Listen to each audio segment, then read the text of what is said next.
électorale, surtout dans sa phase validation des parrainages, validation des candidatures et tout ce qui a suivi depuis lors. Donc je n'aurai pas besoin, outre mesure, de revenir sur ces faits qui ont été les causes en réalité de ce qui est arrivé par la suite. Ce qui est arrivé par la suite n'étant que la conséquence des causes que vous aviez bien indiquées.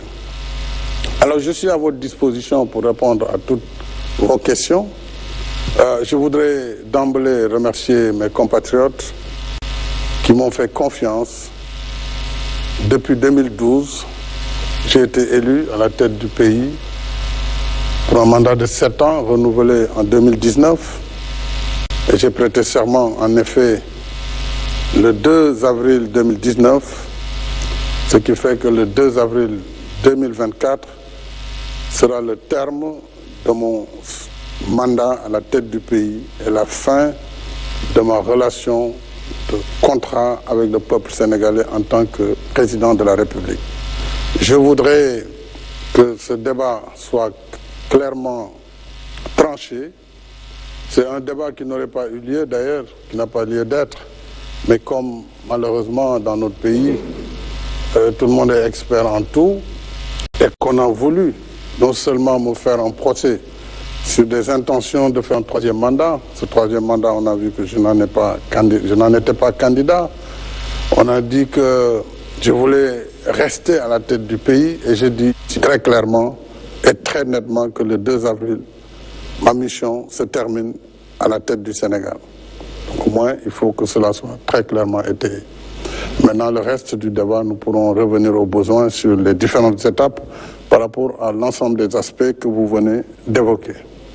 Merci, Monsieur le Président de la République. Donc, je demanderai donc à mes confrères et consoeurs de bien vouloir leur poser leurs questions. Madame Mariama, et chacun déclinera son identité et l'identité de son organe de presse. Bonsoir, Monsieur le Président de la République. Je suis Mariama Dramé, journaliste présentatrice à la RTS. Alors, Son Excellence, je pense que vous m'avez marché sur la langue. Vous avez à peu près répondu à ma première question, vu que la date du 2 avril, tout le pays reste suspendu à cette échéance. Cette date correspond à la fin de votre mandat, vous l'avez dit, à la tête du Sénégal. Que comptez-vous faire à l'expiration de ce délai? Ensuite, Monsieur le Président, quelle serait la date que vous préconisez pour la tenue de l'élection présidentielle? Alors, comme je vous l'ai dit, ayant prêté serment le 2 avril 2019, le 2 avril 2024, boucle les 5 années calendaires. Donc c'est la fin du mandat. Et moi je compte m'en arrêter à ce mandat. Et je compte donc, après le 2 avril, quitter mes fonctions de président de la République. Maintenant, il est clair que le pays ne peut pas rester sans président de la République. Ça, le dialogue qui vient devra certainement trancher ou proposer, si un consensus peut être obtenu sur la suite, c'est souhaitable, je le souhaite. Je souhaite que les acteurs qui doivent se réunir autour de moi pour regarder l'intérêt supérieur de la nation dans ce contexte bien particulier puissent regarder ce qui et comment nous le allons enjamber. Mais ça, j'écouterai ce que le dialogue dira et après le dialogue, certainement, le Conseil constitutionnel pourrait être amené aussi à clarifier. Puisqu'en réalité, n'eût été le débat ambiant, la Constitution a réglé cette question. Mais comme tout le monde n'est pas d'accord là-dessus, sur l'article 36.2, il appartiendra en dernier ressort au Conseil, après toutes les interprétations, de dire voilà ce qui doit être fait et tout le monde devra s'accorder sur cela. Mais en ce qui me concerne, encore une fois, il n'a jamais été question de dépasser le terme de mon mandat constitutionnel, malgré les procès d'intention. Alors, donc, je m'en tiens à cela et je le dis très clairement et très solennellement, le 2 avril, j'ai terminé ma mission à la tête du Sénégal. La suite, on verra comment... Pour ce qui est de la date, on verra avec le dialogue, qu'est-ce que le dialogue proposera. Monsieur le Président, Alassane Samba Diop de Média. Quand est-ce que la date de l'élection présidentielle va se tenir? Est-ce qu'avant le 2 avril, il y aura une date retenue pour aller aux urnes et choisir votre successeur? Vous savez, il y a eu un problème.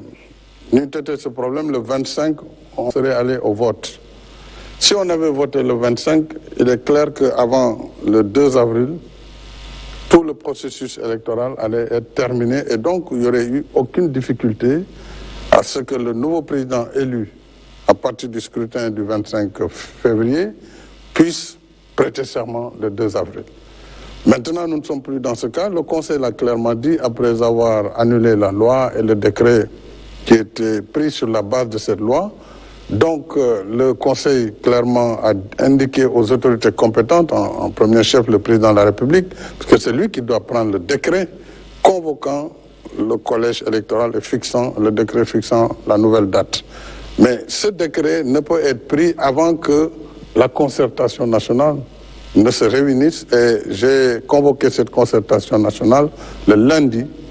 Et je pense que sur 2 jours maximum, lundi prochain, c'est le lundi 26, on devrait, entre lundi et mardi, terminer, puisqu'il n'y a pas beaucoup de sujets en réalité qui doivent être traités. Quelle date pour l'élection et qu'est-ce qu'il faut faire sur l'après 2 avril. Donc, c'est des sujets qui peuvent être simples si les gens mettent en avant l'intérêt supérieur de la nation, dès lors que la participation du président, sa prolongation à la tête du pays n'est plus en jeu, et ne l'a jamais été d'ailleurs. Si on trouve ce consensus, moi je prendrai le décret immédiatement pour fixer la date. Si le consensus n'est pas trouvé, je renverrai l'ensemble au niveau du Conseil constitutionnel en ce moment qui avisera. Si je comprends bien, le 2 avril, vous allez passer le pouvoir à votre successeur. Si la date a été retenue pour les élections présidentielles, pour la présidentielle. Il ne peut y avoir de successeur tant qu'il n'y a pas d'élection. Oui, bien sûr. Clairement, il faut qu'il y ait une élection, est-ce qu'il aura lieu avant le 2? Que le processus électoral arrive à terme et qu'on élise un président de la République, qu'il entre en fonction, c'est-à-dire qu'il prête serment devant le Conseil constitutionnel. En ce moment, il fait la passation.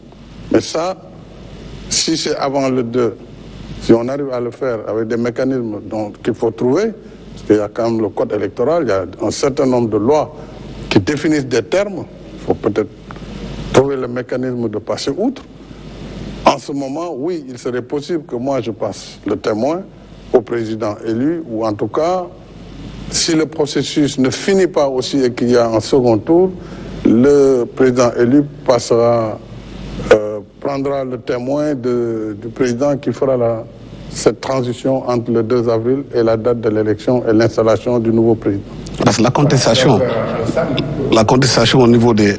Contestation. Oui, juste une petite question pour préciser. Quand même, la parole elle est partagée, Monsieur Alassane Samba Diop. Et comme on l'a dit aussi tout à l'heure lorsqu'on prépare l'émission, cette première série de questions est consacrée à la fin du mandat, le 2 avril. Qu'est-ce qui va se passer? Monsieur Yakham, vous avez la parole.